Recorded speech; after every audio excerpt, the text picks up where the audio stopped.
एक भिखारी था। वह अक्सर रेल में सफ़र करते हुए लोगों से भीख मांगा करता था। एक दिन रेल सफ़र में भीख मांगने के दौरान एक सूट बूट पहने सेठ जी उसे दिखे। उसने सोचा कि यह व्यक्ति बहुत अमीर लगता है, इससे भीख मांगने पर यह मुझे ज़रूर अच्छे पैसे देगा। वह उस सेठ से भीख मांगने लगा। भिखारी को देखकर उस सेठ ने कहा, तुम हमेशा मांगते ही हो, क्या कभी किसी को कुछ देते भी हो? भिखारी बोला, साहब मैं तो भिखारी हूँ, हमेशा लोगों से मांगता ही रहता हूँ। मेरी इतनी औकात कहाँ कि किसी को कुछ दे सकूँ।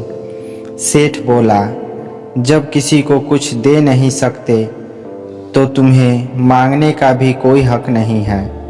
मैं एक व्यापारी हूँ और लेन देन में ही विश्वास करता हूँ। अगर तुम्हारे पास मुझे कुछ देने को हो तभी मैं तुम्हें बदले में कुछ दे सकता हूँ। इतने में वह स्टेशन आ गया जहाँ पर उस सेठ को उतरना था। वह ट्रेन से उतरा और चला गया। इधर भिखारी सेठ की कही गई बात के बारे में सोचने लगा। सेठ के द्वारा कही गई बात उस भिखारी के दिल में उतर गई। वह सोचने लगा कि शायद मुझे भीख में अधिक पैसा इसलिए नहीं मिलता क्योंकि मैं उसके बदले में किसी को कुछ दे नहीं पाता हूँ, लेकिन मैं तो भिखारी हूँ, किसी को कुछ देने लायक भी नहीं हूँ। लेकिन कब तक मैं लोगों को बिना कुछ दिए केवल मांगता ही रहूँगा। बहुत सोचने के बाद भिखारी ने निर्णय किया कि जो भी व्यक्ति उसे भीख देगा तो उसके बदले में वह भी उस व्यक्ति को कुछ जरूर देगा। लेकिन अब उसके दिमाग में यह प्रश्न चल रहा था कि वह खुद भिखारी है तो भीख के बदले में वह दूसरों को क्या दे सकता है। इस बात को सोचते हुए उसका दिन भर गुजरा, लेकिन उसे अपने प्रश्न का कोई उत्तर नहीं मिला। दूसरे दिन जब वह स्टेशन के पास बैठा हुआ था तभी उसकी नज़र कुछ फूलों पर पड़ी जो स्टेशन के आसपास के पौधों पर खिल रहे थे। उसने सोचा, क्यों ना मैं लोगों को भीख के बदले कुछ फूल दे दिया करूं। उसको अपना यह विचार अच्छा लगा और उसने वहां से कुछ फूल तोड़ लिए। वह ट्रेन में भीख मांगने पहुंचा। जब भी कोई उसे भीख देता तो उसके बदले में वह भीख देने वाले को कुछ फूल दे देता। उन फूलों को लोग खुश होकर अपने पास रख लेते थे। अब भिखारी रोज फूल तोड़ता और भीख के बदले में उन फूलों को लोगों में बांट देता था। कुछ ही दिनों में उसने महसूस किया कि अब उसे बहुत अधिक लोग भीख देते थे, लेकिन जब फूल बांटते बांटते खत्म हो जाते तो उसे भीख भी नहीं मिलती थी। अब रोज ऐसा ही चलता रहा।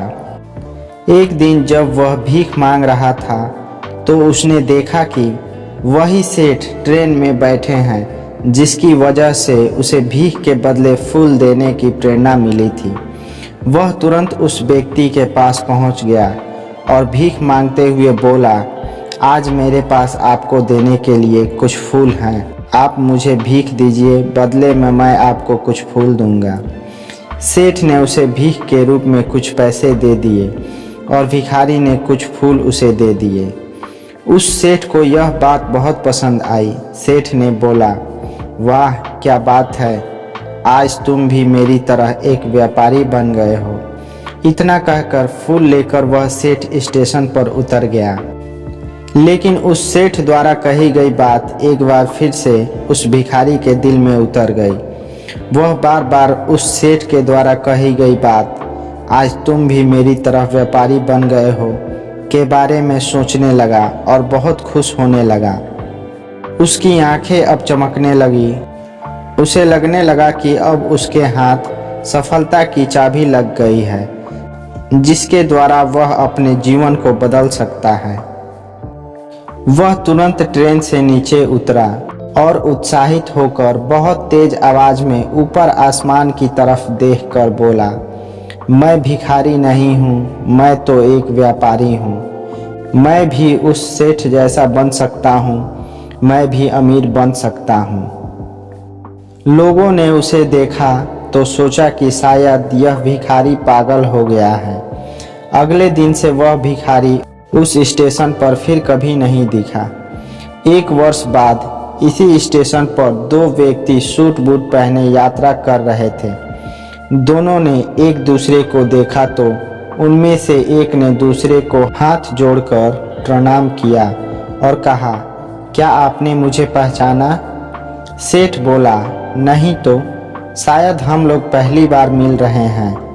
भिखारी बोला, सेठ जी आप याद कीजिए, हम पहली बार नहीं बल्कि तीसरी बार मिल रहे हैं। सेठ बोला, मुझे याद नहीं आ रहा, वैसे हम पहले 2 बार कब मिले थे? अब पहला व्यक्ति मुस्कुराया और बोला, हम पहले भी 2 बार इसी ट्रेन में मिले थे। मैं वही भिखारी हूँ जिसको आपने पहली मुलाकात में बताया कि मुझे जीवन में क्या करना चाहिए और दूसरी मुलाकात में बताया कि मैं वास्तव में कौन हूँ। नतीजा यह निकला कि आज मैं फूलों का एक बहुत बड़ा व्यापारी हूँ और इसी व्यापार के काम से दूसरे शहर जा रहा हूँ। आपने मुझे पहली मुलाकात में प्रकृति का नियम बताया था, जिसके अनुसार हमें तभी कुछ मिलता है जब हम कुछ देते हैं। लेन देन का यह नियम वास्तव में काम करता है। मैंने यह बहुत अच्छी तरह महसूस किया है, लेकिन मैं खुद को हमेशा भिखारी ही समझता रहा। इससे ऊपर उठकर मैंने कभी सोचा ही नहीं था और आपसे मेरी दूसरी मुलाकात हुई तब जब आपने मुझे बताया कि मैं एक व्यापारी बन चुका हूँ। अब मैं समझ चुका था कि मैं वास्तव में एक भिखारी नहीं, एक व्यापारी बन चुका हूँ। हमारे भारतीय मनीषियों ने भी संभवतः इसीलिए स्वयं को जानने पर सबसे अधिक जोर दिया है। समझ की ही तो बात है, भिखारी ने स्वयं को जब तक भिखारी समझा वह भिखारी रहा। उसने स्वयं को व्यापारी मान लिया, व्यापारी बन गया। जिस दिन हम समझ लेंगे कि मैं कौन हूँ, अर्थात मैं भगवान का ही अंश हूँ, फिर जानने समझने को राह ही क्या जाएगा। कहानी अगर अच्छी लगी हो तो लाइक, कमेंट, शेयर ज़रूर कीजिएगा और साथ में हमारे डिवाइन वार्ता चैनल को सब्सक्राइब करना मत भूलिएगा। मिलते हैं अगले वीडियो में, तब तक के लिए आप अपना ख्याल रखिए और खुश रहिए।